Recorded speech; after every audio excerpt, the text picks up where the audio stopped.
नमस्ते दोस्तों, कर्म धर्म की बातें चैनल में आपका स्वागत है। मध्य प्रदेश के देवास में मां चामुंडा और मां तुलजा का मंदिर स्थित है। धार्मिक मान्यताओं के अनुसार देवी के 52 शक्तिपीठ में से मां चामुंडा और मां तुलजा दरबार को एक शक्तिपीठ के रूप में मान्यता प्राप्त है। प्रचलित मान्यताओं के अनुसार देवास टेकरी में माता का रक्त गिरा था। इस जगह को टेकरी वाली माता के नाम से भी जाना जाता है। मध्य प्रदेश के दतिया शहर में स्थित है मां पीताम्बरा शक्तिपीठ।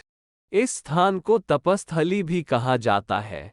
धार्मिक मान्यताओं के अनुसार मां पीताम्बरा पीठ बगलामुखी के सबसे प्रसिद्ध मंदिरों में से एक गिना जाता है।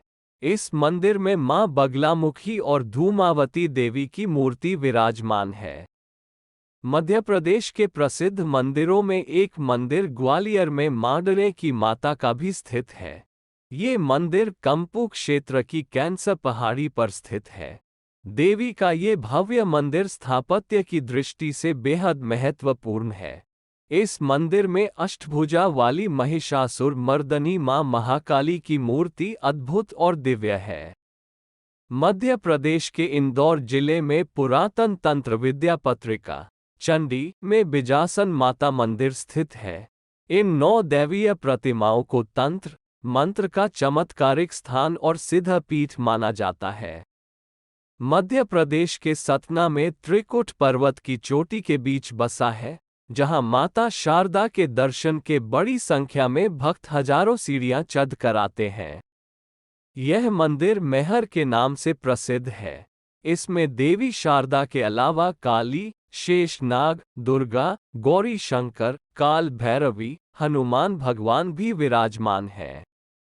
मध्य प्रदेश के देवास के घने जंगलों में स्थित है रतनगढ़ वाली माता का मंदिर। ये मंदिर सिंध नदी के तट पर बना है। यहाँ हर साल दीपावली की दूज पर अनगिनत भक्त दर्शन करने आते हैं। मान्यता है कि अगर किसी को सर्प काट ले और मां रतनगढ़ का नाम का कोई धागा बांध दे तो वह ठीक हो जाता है। लेकिन भाई दूज के मेले में सर्पदंश से पीड़ित व्यक्ति को यहां बंध खुलवाने यहां आना पड़ता है। चैत्र नवरात्रि में माता के भक्त उनके दर्शन के लिए मंदिरों में माथा टेकने जाते हैं। मध्य प्रदेश के मालवा क्षेत्र में देवास शहर में देवी का प्रसिद्ध धाम स्थापित है, जो कि माता के 52 शक्तिपीठों में शामिल है।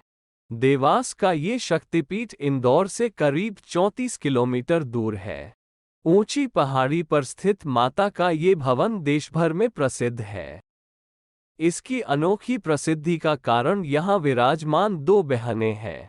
जी हाँ, माता के इस अनोखे दरबार में 2 देवियां विराजमान हैं। यहाँ मां तुलजा भवानी और मां चामुंडा देवी विराजमान है। इस मंदिर को टेकरी के नाम से जाना जाता है और कहा जाता है कि यहाँ देवी मां का रक्त गिरा था। इसलिए यहाँ मां चामुंडा का प्राकट्य यहाँ स्थापित हुआ है। अनादि काल से स्थापित इस मंदिर में दूर दूर से भक्त माता के दर्शन करने आते हैं। लोगों की मान्यताओं के अनुसार यहाँ देवी के दर्शन मात्र से ही व्यक्ति के वारे न्यारे हो जाते हैं। यहाँ देवी माँ 2 स्वरूपों में विराजमान है। कहा जाता है कि ये दोनों ही देवियाँ जागृत अवस्था में हैं। लोगों की आस्था इतनी है कि उनका कहना है माँ तुलजा भवानी और माँ चामुंडा देवी से जो भी मुराद मांगी जाती है वो पूरी जरूर होती है। लोग यहाँ अपनी मनौतियाँ लेकर दूर दूर से आते हैं और पूरी होने का आशीर्वाद लेकर जाते हैं। माता के दोनों ही स्वरूपों को छोटी माँ व बड़ी माँ के नाम से जाना जाता है। तुलजा देवी को बड़ी माता और चामुंडा देवी को छोटी माता कहा जाता है। यहाँ पर लोगों का मानना है कि भैरव बाबा के दर्शन अनिवार्य है और उसके बिना प्रार्थना अधूरी है। इसीलिए लोग बड़ी माँ और छोटी माँ के साथ भैरव बाबा के भी दर्शन करते हैं। यूं तो साल भर ही यहाँ भक्तों की भीड़ नजर आती है, लेकिन नवरात्रि के पावन पर्व पर पूरे 9 दिनों तक यहाँ भक्तों का तांता लग जाता है। कई भक्त तो यहाँ हर रोज माथा टेकने आते हैं। नवरात्र के दिनों में यहाँ पर एक विशेष पूजा कराई जाती है। जिसके लिए लोग लंबी लाइनों में लगे रहते हैं। इस मंदिर पर आप दो तरह से जा सकते हैं, या तो आप सीढ़ियों से जिनकी संख्या लगभग 410 है, या पक्की रोड से जो पहाड़ी से होते हुए मंदिर की ओर जाती है। आप रोपवे की सहायता से भी मां के दर्शन करने जा सकते हैं। नवरात्रि के अवसर पर यहां बड़ी संख्या में श्रद्धालु दर्शन के लिए पहुंचते हैं। पुलिस प्रशासन द्वारा यहां सुरक्षा के पुख्ता इंतजाम किए जाते हैं, जिससे कि लोगों को कोई असुविधा ना हो। इस मंदिर के बारे में ऐसा कहा जाता है कि बड़ी मां और छोटी मां के बीच बहनों का रिश्ता था। यहाँ दोनों माताएं संग में रहती थी। एक दिन किसी बात पर दोनों बहनों में विवाद हो गया और यह बढ़ता गया, जिसके चलते दोनों ही माताएं अपना अपना स्थान छोड़कर जाने लगी। बड़ी मां पाताल में समाने लगी और छोटी मां अपना स्थान छोड़कर खड़ी हो गई और टेकरी से जाने लगी। तभी माताओं को कुपित देखकर उनके साथी हनुमान जी और भैरव बाबा ने उनको क्रोध शांत करने और वहीं रुकने की विनती करी।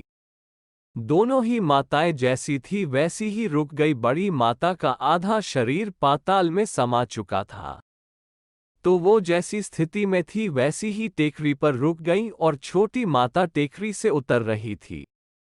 उनका मार्ग अवरुद्ध होने के कारण वे और कुपित हो गई, और जिस अवस्था में वे नीचे उतर रही थी उसी में वे टेकरी पर विराजमान हो गईं। यूं तो साल भर ही यहाँ भक्तों की भीड़ नजर आती है, लेकिन नवरात्रि के पावन पर्व पर पूरे 9 दिनों तक यहाँ भक्तों का तांता लग जाता है। कई भक्त तो यहाँ हर रोज माथा टेकने आते हैं। नवरात्र के दिनों में यहाँ पर एक विशेष पूजा कराई जाती है, जिसके लिए लोग लंबी लाइनों में लगे रहते हैं।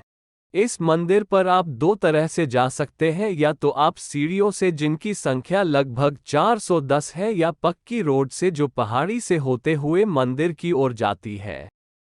आप रोपवे की सहायता से भी मां के दर्शन करने जा सकते हैं। नवरात्रि के अवसर पर यहां बड़ी संख्या में श्रद्धालु दर्शन के लिए पहुंचते हैं। पुलिस प्रशासन द्वारा यहां सुरक्षा के पुख्ता इंतजाम किए जाते हैं, जिससे कि लोगों को कोई असुविधा ना हो।